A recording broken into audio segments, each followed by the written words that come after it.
और my YouTube channel जिसका नाम है लर्निंग इजी। आज हम बात करने वाले हैं सीएस नेट लाइफ साइंस की एक यूनिट है सेल बायोलॉजी। उसका टॉपिक है cell cycle and its regulation. ये जो टॉपिक है ये इम्पोर्टेंट है, इसे हर ईयर क्वेश्चंस आते ही हैं। चलो हम स्टार्ट करते हैं। सबसे पहले कोई भी एक सेल होती है, ओके, उसके अंदर नॉर्मली क्या होता है, वो ग्रोथ करती है। ओके, सबसे पहले ग्रोथ होती है, ग्रोथ करके वो फिर रेप्लिकेट होती है, रेप्लिकेट होके फिर वो डिवाइड हो जाती है टू डॉटर सेल में। और ये डॉटर सेल है, फिर आगे चल के फिर से यही प्रोसेस चलता रहेगा, ग्रोथ होगी, रेप्लिकेशन होगा, डिवाइड होगी। तो इसी प्रोसेस को हम सेल साइकिल कहते हैं। तो सेल साइकिल होता है, उसको टू फेज में डिवाइड किया गया है। जो जो ग्रोथ फेज होती है उसको हम बोलते हैं इंटरफेज। ओके, इसको हम बोलते हैं इंटरफेज। जो इंटरफेज होती है उसको भी थ्री पार्ट में डिवाइड किया, G1, S एंड G2। ठीक है, और इसका जो डिवाइड फेज होता है उसको हम, उसके अंदर आता है एक एम फेज। ओके, मतलब एम फेज में क्या होगा, डिवीजन होगा, only and only M phase में डिवीजन होगा। और जो भी प्रिपरेशन है वो सब इंटरफेज के अंदर होगी। इसीलिए जो इंटरफेज होती है सबसे लॉन्ग फेज होती है। ओके, अगर हम यूकैरियोटिक सेल की बात करें तो उसके, यूकैरियोटिक सेल की अगर हम बात करें तो उसके अंदर 24 आवर्स में से ओनली 23 आवर्स इंटरफेज का होता है। ओके, और ओनली 1 आवर्स होता है माइटोसिस का, M phase, mitosis phase. Okay, अगर हम इसको एक ग्राफ से समझते हैं,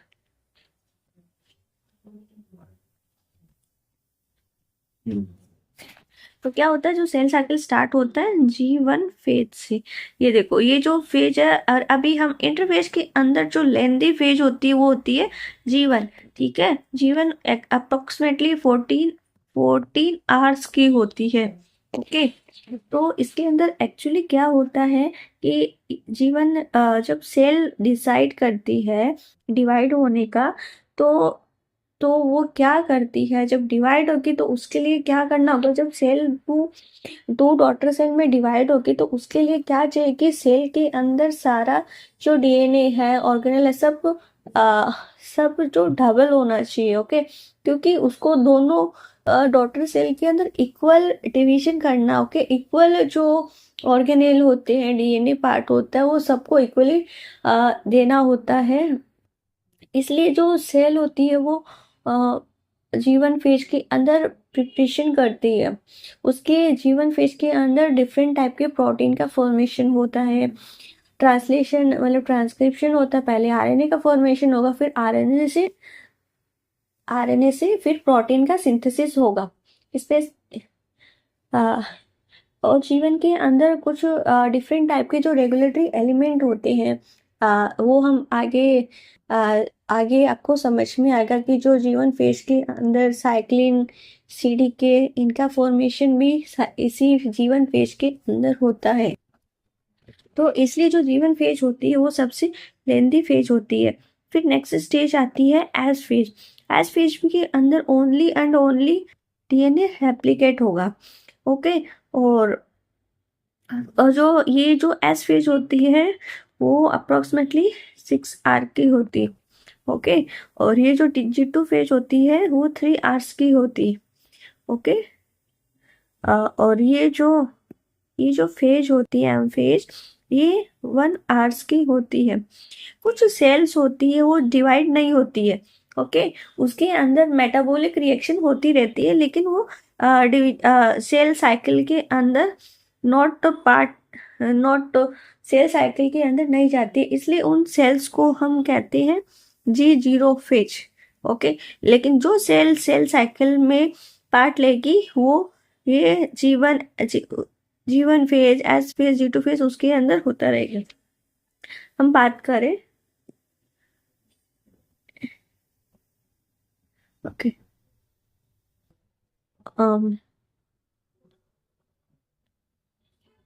अगर हम बात करें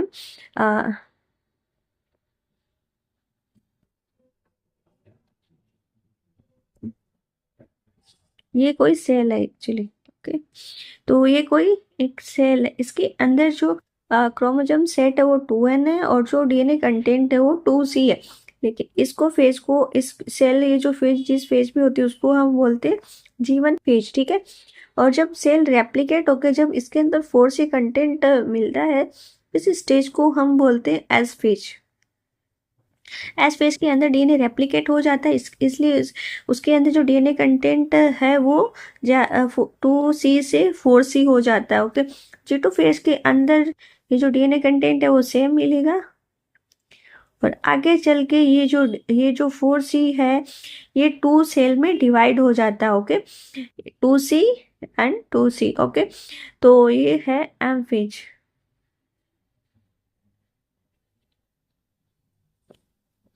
अभी हम बात करने वाले हैं कि जो जीवन फेज होता है उसके अंदर क्या प्रोसेसिंग होती है।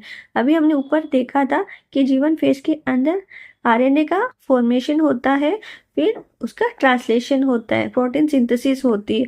ओके, सेकंड है कि ये जीवन फेज के अंदर ही ऑर्गेनेल का डुप्लीकेशन स्टार्ट हो जाता है। ओके, बन जाते हैं। और तीसरा है कि न्यूक्लियोटाइड का सिंथेसिस हो जाता है। और जो एस फेज, नेक्स्ट जो एस फेज आती है उसके अंदर जो सबसे इम्पोर्टेंट बात होती है वो एस फेज के अंदर सबको पता है कि क्या होता है, कि इसके अंदर डीएनए का डुप्लीकेशन होता है। लेकिन जीवन फेज के अंदर सारे जो प्रोटीन्स उसका फॉर्म सिंथेसिस होता है, लेकिन एक हिस्टोन ऐसी प्रोटीन है जिसका सिंथेसिस ओनली एस फेज के अंदर होता है। तो ये एक इम्पॉर्टेंट पॉइंट है जो आपको लर्न करना है। तो इसके अंदर होगा डीएनए रेप्लिकेशन होगा, और जैसे कि हमें पता है हिस्टोन सिंथेसिस होगा, साथ में सेंट्रियोल का सिंथेसिस होगा। नेक्स्ट हम बात करते हैं G2 फेज। G2 फेज के अंदर एम फेज का प्रिपरेशन, एम फेज के अंदर जो भी चाहिए उसका उसका सिंथेसिस होता है, प्रोटीन्स, एंजाइम्स और डिवीजन के लिए जो भी ट्यूबलिन प्रोटीन्स होते हैं उन सबका सिंथेसिस इसी फेज में होता है। ट्रांसलेशन होगा, ट्रांसलेशन होगा, साथ में ट्यूबलिन का सिंथेसिस होगा।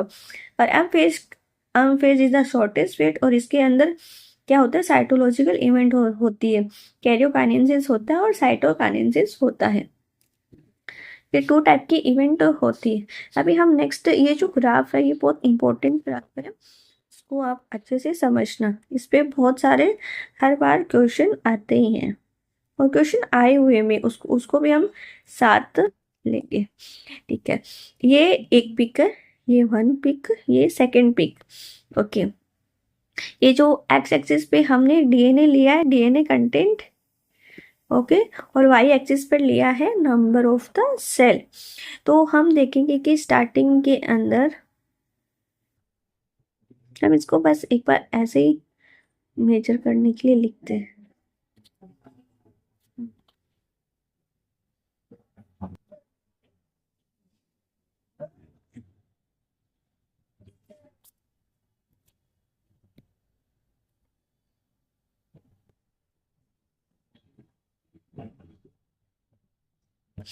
ठीक है, तो ये हो गया।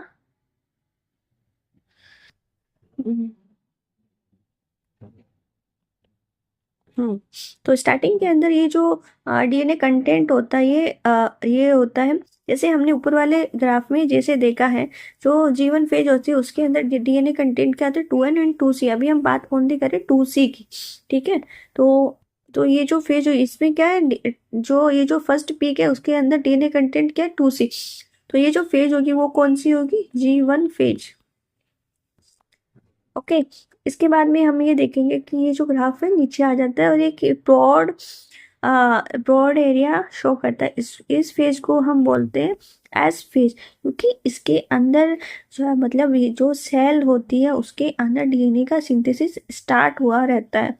ओके, तो जो डीएनए कंटेंट है वो डुप्लीकेट हो रहा होता है, इसलिए पीक ना आके इसको हम ब्रॉड एरिया से शो करते हैं, ठीक है। तो इसमें जो डीएनए कंटेंट होगा वो 2n4c होगा। हम इसको क्योंकि अगर हम कोई भी सेल को लेते हैं उसके अंदर हम अगर डीएनए कंटेंट को को अगर करते हैं तो क्या होता है कि सब सेल में 4C डीएनए नहीं मिलेगा, डीएनए कंटेंट नहीं मिलेगा, सबके अंदर अलग अलग डुप्लीकेशन हो रहा होता है।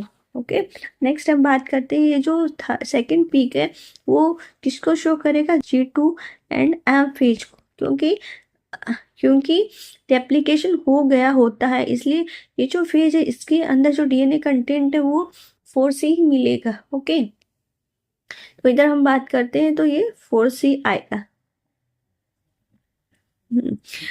अगर एक पीएचडी इंटरव्यू के अंदर क्वेश्चन अक्सर पूछे जाते हैं, अगर आप सेल कम्युनिकेशन का टॉपिक अगर पैनल मेंबर को देती हो तो वो ये नहीं पूछते हैं कि सेल साइकिल, चलो सेल साइकिल होता क्या है वो बताओ, जीवन क्या है, एस्फेज क्या है वो बताओ, ऐसा कुछ नहीं पूछे। वो एक एक्सपेरिमेंट बेस्ड क्वेश्चन पूछते हैं कि मान लो आपको बहुत सारे सेल दिया गया है, ओके, और उनके अंदर आपको आइडेंटिफाई करना है कि कौन सी सेल कौन सी फेज में है, तो आप कैसे आइडेंटिफाई करोगे, तो इसके लिए एक टेक्निक है।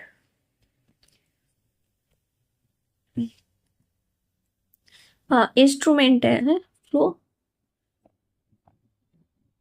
साइक्लोमीटर, ठीक है। ये जो इंस्ट्रूमेंट, इससे हम क्या करते हैं, और ये जो टेक्निक होती है उसको हम फेक बोलते हैं। ओके, इसके अंदर क्या होता है कि इंडिविजुअल सेल होता है उसको इस इंस्ट्रूमेंट से पास आउट किया जाता है, फिर इसके ये जो सेल है इसके ऊपर लेजर लाइट डाली जाती है, और ये लेजर लाइट डीएनए कंटेंट के बेसिस पे सेल को डिफ्रेंशिएट करती है। ओके, जिससे हमें पता चल जाता है कि सेल कौन सी फेज के अंदर है, डिफ्रेंशिएट करता है और आइडेंटिफाई डिफरेंट फेज फेज, ठीक है। तो ये एक बहुत इंपॉर्टेंट क्वेश्चन है जो अक्सर पीएचडी के इंटरव्यू में पूछा जाता है। अभी हम कुछ क्वेश्चंस को देख लेते हैं जो लास्ट ईयर आए हुए हैं। तो सबसे पहले हम देखते हैं कि विच, ये आया हुआ है दिसंबर 2023 में, which cell cycle phase is typically the shortest in the mammalian cell, मतलब हमारी बात हो रही है तो कौन सी शॉर्टेस्ट स्टेज होती है, तो हमने ऊपर अभी रीड किया था कि जो एम फेज होती है वो सबसे शॉर्ट फेज होती है, और जो जीवन होती है वो सबसे लॉन्गेस्ट फेज होती है। तो इसके अंदर जो आंसर होगा वो होगा माइटोसिस। अभी हम दूसरा क्वेश्चन करते हैं, ये मॉडल पेपर से लिया गया है। Okay, a population of proliferating cell, मतलब एक डिवाइडेड सेल है, it is stain with a DNA binding fluorescence dye so that the amount of fluorescence is directly proportional to the quantity of DNA. Amount of DNA in each cell is measured by the flow cytometry. ठीक है, the number of cells with a given DNA content is plotted and flowing statement were made. मतलब कोई एक cell है, divided cell है, उसके अंदर stand, इसको स्टेन किया गया है फ्लोरेसेंट डाई, डाई से स्टेन किया गया। ये जो डाई होती है वो डीएनए को स्टेन करती है। ओके, ठीक है, the amount of fluorescence is directly proportional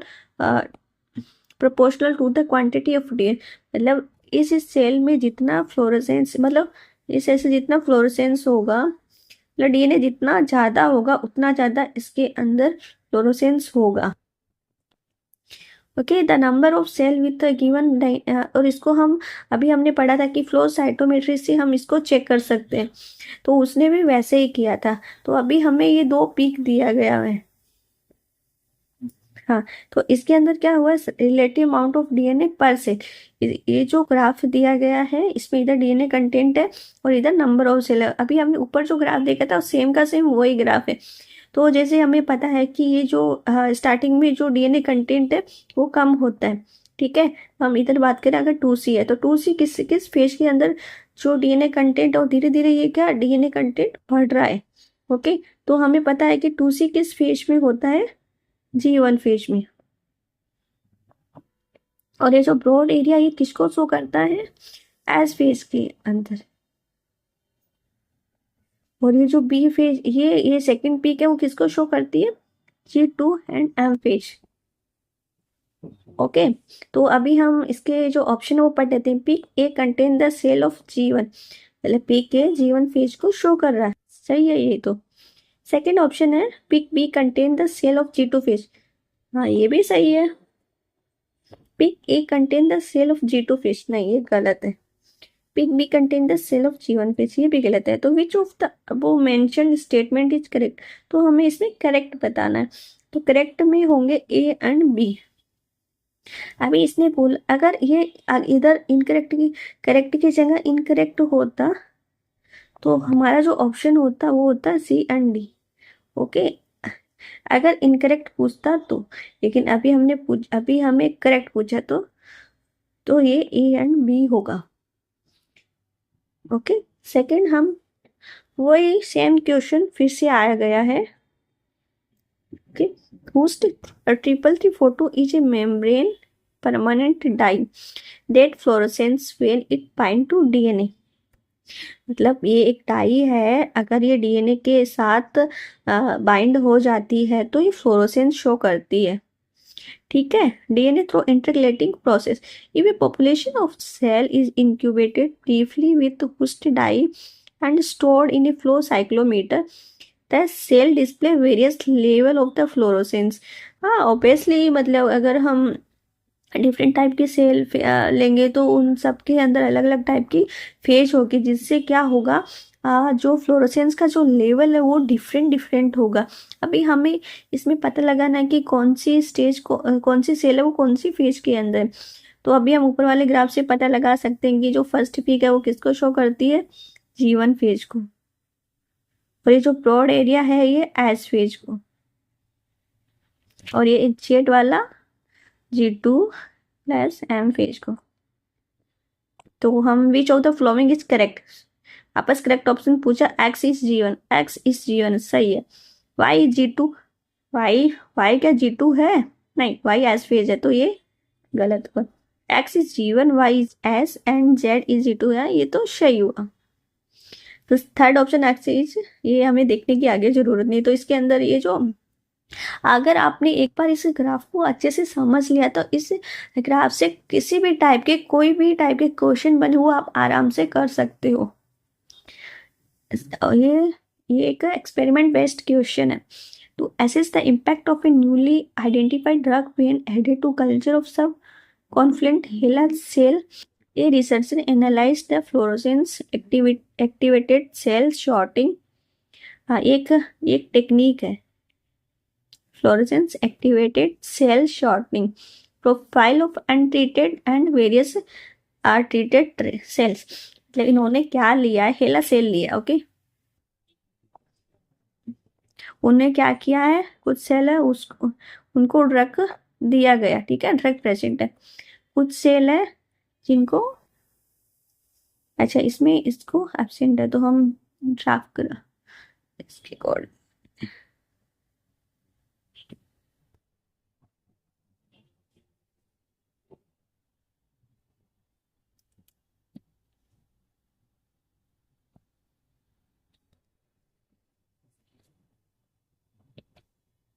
हम इतना कर लेते हैं, ड्रग नहीं दिया है, कुछ सेल होती है जिसके अंदर ड्रग दिया गया है।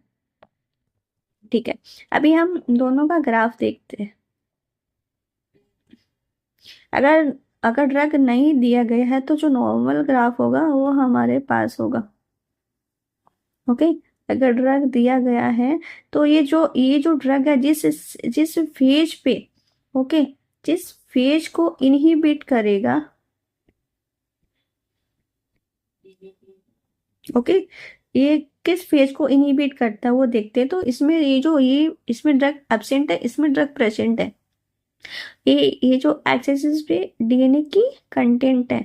ओके, हमने देखा कि ये जो पीक है इधर स्मॉल है, लेकिन इसमें क्या हुआ, लार्ज पीक एक्सटेंड हो गया। तो ये कौन सी फेज है? G2 plus M phase. इसके अंदर क्या हुआ, ये पीक क्यों है? क्योंकि इसमें सेल अरेस्ट हो गई है, इसलिए जो ये पीक है वो इंक्रीज हो गई है। तो हम बता सकते हैं कि ये जो ड्रग है वो किस स्टेज, किस फेज पे इफेक्ट शो करता है। तो वो जो होती है वो G2M फेज होती है। इसमें हम अभी मतलब G1 फेज पे क्यों, क्योंकि इधर हमें ग्राफ नहीं शो किया गया, फर्स्ट वीक नहीं शो किया, मतलब ये जो ड्रग है वो G1 फेज पे इफेक्ट नहीं करता है ना एस फेज पे करता है। ये किस पे करता है? G2M फेज में, क्योंकि इधर जो ग्राफ है वो एक्सटेंड हो गया। इसलिए हम इससे एक्सपेरिमेंट से बता सकते हैं कि ये जो ड्रग है वो किस पे इफेक्ट करता है? G2M फेज पे। तो अभी हम देखते हैं based on the fake profile show about this drug inhibit, किसको इनबिट करता है? G1, क्योंकि ये इसको G2M फेज को अरेस्ट कर लिया। अभी ये जो सेल है वो डिवाइड नहीं हो सकती है। ओके, तो इसीलिए G1 phase of the cell cycle 9, S phase of the cell cycle 9, G2 and M phase of the cell cycle. तो इसका जो आंसर होगा G2M फेज होगा। Okay, thank you.